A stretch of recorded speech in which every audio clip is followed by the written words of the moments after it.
Wuchang is a big game filled with a lot of depth and mystery, and after spending 40 hours to complete the story, there are a lot of things that I wish the game had explained to me earlier. However, being a Souls-like and all, there are a lot of things the game won't tell you. So here are 20 things that I wish I knew before I started playing Wuchang Fallen Feathers. Starting at number 1, always attack shrines before you actually interact with them. And the reason for this is a lot of shrines are going to be enemies that are going to disguise themselves as shrines, and it can be very frustrating if you spend a long time to get to the next checkpoint. You have a tiny bit of health left, you get to the shrine, you interact with it, and jumps a monster, grabs you and smashes you and kills you, and then you kind of have to do all of that again. So make sure that when you get to these shrines, just attack them first, just to make sure they're safe, and if they're safe, then you can continue as normal. Number 2, there is actually a stun bar which you can see when you attack enemies. You will see there's a little circle around them, and the more you attack enemies, the more the stun bar will fill, and when it's completely full, the enemy will get stunned, which will allow you to get a lot of damage off on them if you end up attacking their weak points. Now, the way you can fill the stun bar is 2 ways. One, you can just attack them as normal, or just do damage them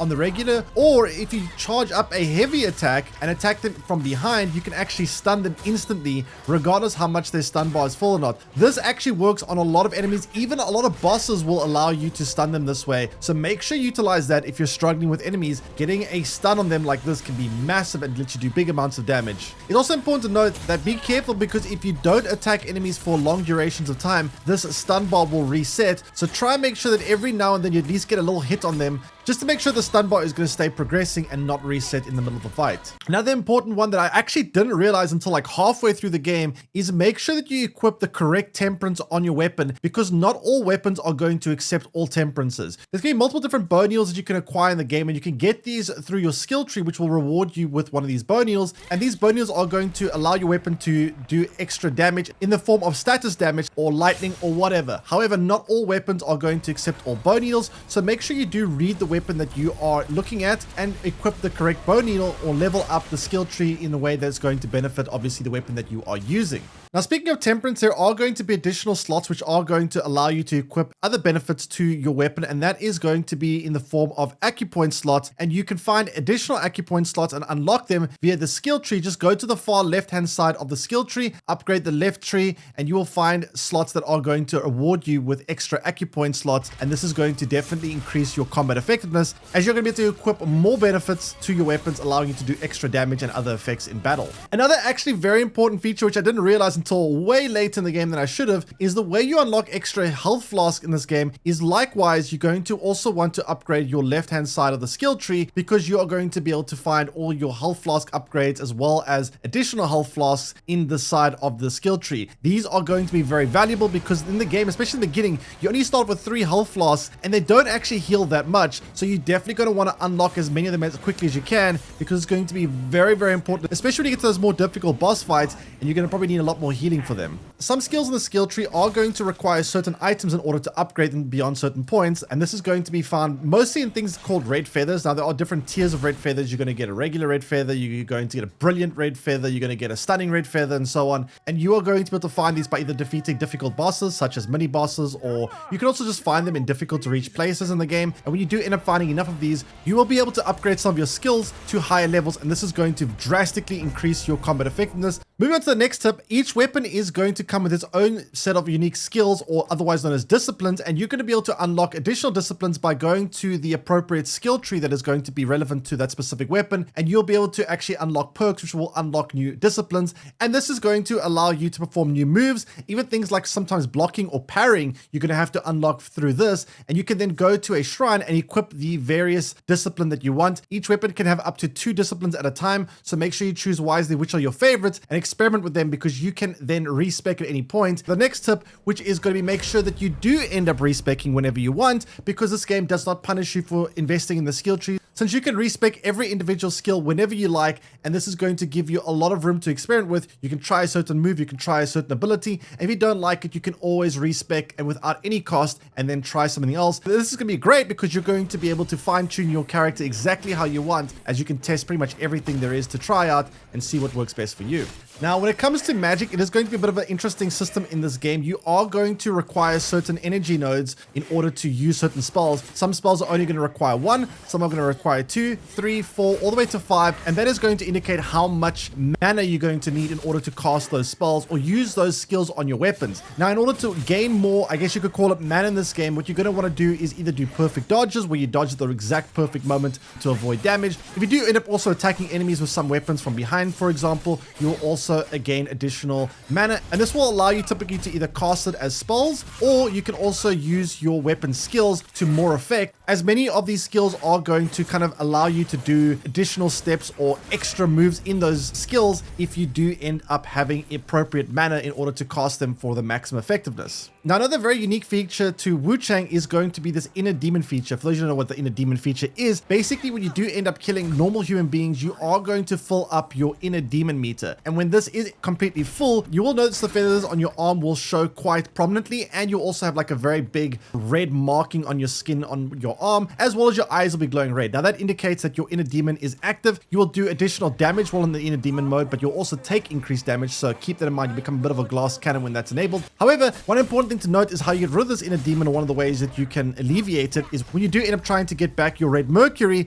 an enemy will spawn at that spot, and this will be kind of like a little mini boss, and this mini boss will attack pretty much everything around it, including you. This will allow you to potentially use it to your advantage, because you can actually use this and bait it into dealing with more difficult enemies, so they kind of fight each other, and then you can kind of go and deal with whatever's left off. This is a great way to actually use the inner demon to your advantage, because if there's an area with very difficult enemies and you can't seem to deal with them, you can potentially tactically die near them while you have your inner demon active, and then your inner demon will end up fighting them potentially for you, making it a lot easier of a fight for you. So make sure you use it to your advantage before you end up killing your inner demon and getting your red mercury back. Now, moving on to the next tip, there are certain enemies in the game that are going to be glowing purple, and these are going to be very important to kill, because every time you end up defeating them, you are going to be awarded with a red mercury essence, and these are quite valuable because these red mercury essence are going to be how you unlock additional perks and skills in the skill tree. So how it is going to work in the game is every time you level up, you will be awarded with one of these red mercury essence, and if you do end up defeating enemies like a glowing purple cloud around them, they will end up giving you red mercury as well. These enemies are going to be a little bit more difficult than regular enemies, but if you do end up beating them, it is definitely worth it, because it's going to give you a lot more perks, which is going to make you a lot more powerful in battle.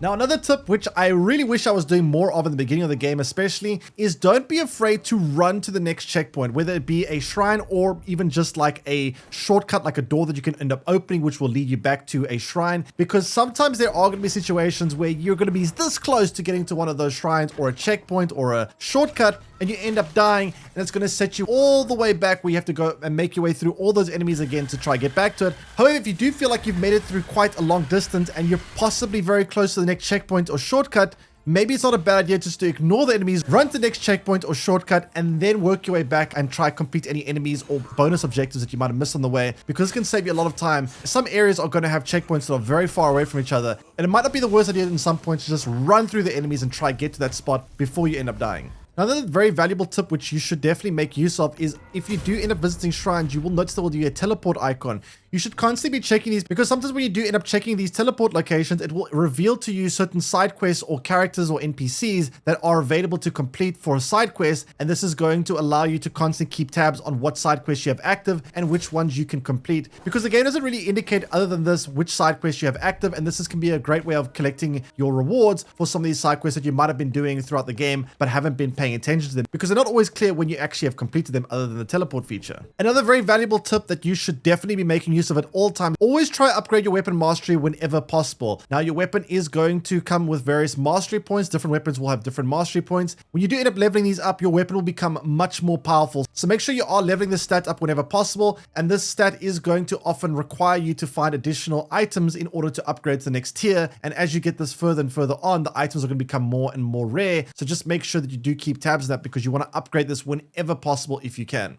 Now, another very valuable tip that is going to be one that's very easy missable is when you do end up going through your skill tree, make sure you do pay attention to the nodes, because there are going to be every now and then nodes that kind of break away, like a solo node that's going to kind of break away from the main path, and those are often going to give you additional benefits. Most nodes are going to give you, like, let's say +1 to your vitality, or +1 to endurance, or +1 to strength. But when there is a node that kind of breaks off to the side by itself, often that node is going to give you +5, but it's only going to require just the same as everything else, 1 mercury essence. So just make sure you keep an eye out for those, because you're definitely going to want to pick those up whenever possible, because they give you much more bang for your buck, so to speak, as you will get +5 rather than just +1. Now here's another very valuable tip if you are in the earlier stage of the game. There's a very powerful weapon that I use pretty much all the way through my playthrough, and that is going to be the lashing whip, which is going to be like a longsword or katana that's actually very, very cool. It's got this weird effect where the weapon is going to kind of like grow and shrink, which is going to be indicative of kind of like a whip. This weapon is going to give you increased reach in battle, since when you do end up stabbing and when you do end up charging your mana,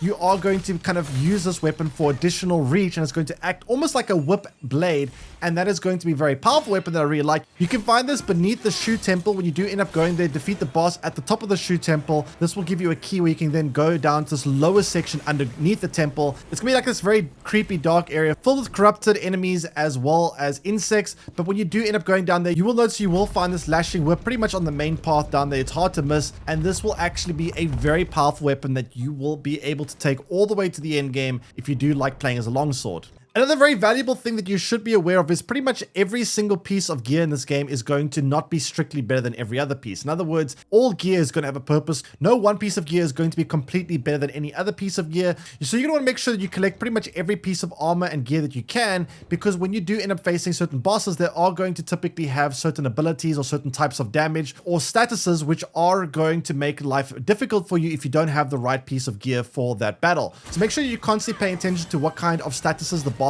is going to be giving you and what kind of damage it is going to be, whether it's blunt or slashing damage or stabbing damage, and make sure that you equip armor that is going to give you the best chances in that boss fight. Now, another valuable thing that you should be aware of is there are going to be crows pretty much scattered throughout the map. You're going to hear them. They're going to make a constant kind of chirping noise, and this is going to mean that there is one nearby. You can kill these by either stabbing it if they're close to the ground or throwing a dagger at it if they're in the air, and this is going to award you with an arum feather, and the arum feather is going to allow you to increase a certain stat randomly for a short duration of time, and this is also going to, if you're lucky, allow you to increase all your stats for a short duration of time. And this can be very valuable for when you get stuck on maybe more difficult enemies or bosses. You can maybe use some of these feathers to kind of just make the boss fight or battle a little bit easier. So make sure you are taking down these crows whenever you do end up seeing them, and they are going to be littered pretty much throughout the whole map. Now, another thing that's also very valuable to note is make sure that you are using your red mercury flowers effectively. What these flowers are going to basically do is kind of like it stores red mercury in your inventory as a usable item, so that if you die, you don't lose it and you can kind of just hoard them and collect them.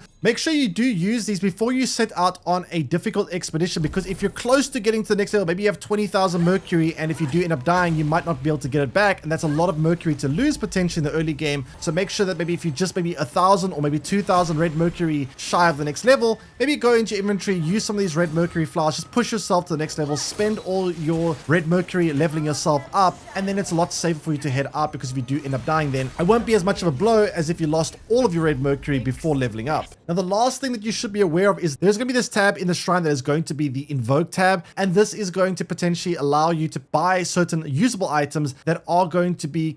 they're kind of free. Basically, the way it works is you're going to kind of give more points towards your inner demon, and this will allow you to purchase these items using inner demon points. So if you do end up buying these, you're going to progress your inner demon to the maximum level much quicker, which not always a bad thing, but this is going to be something that can be a downside at times. But you will be able to buy some useful items. Some of these items are actually quite useful, such as ways to protect your red mercury from being lost when you do end up dying. So you want a little bit of protection so you can get a free run without losing any red mercury. You can end up buying these potentially, but just make sure that you are aware of this, because you can use this to kind of either self-induce demon mode, or you can just use it to buy some free valuables when you do end up needing them. Anyway, I hope you learned something from this video. These are going to be my 20 tips that I wish I knew before I started playing Wuchang. If you did find this video helpful, don't forget to leave a like and subscribe, and let me know in the comment section below if there's any other tips that you wish that you knew before you started playing Wuchang. I would love to find out more about what you guys have learned, and I'll find you guys on the next time. Take care, everyone, and bye-bye.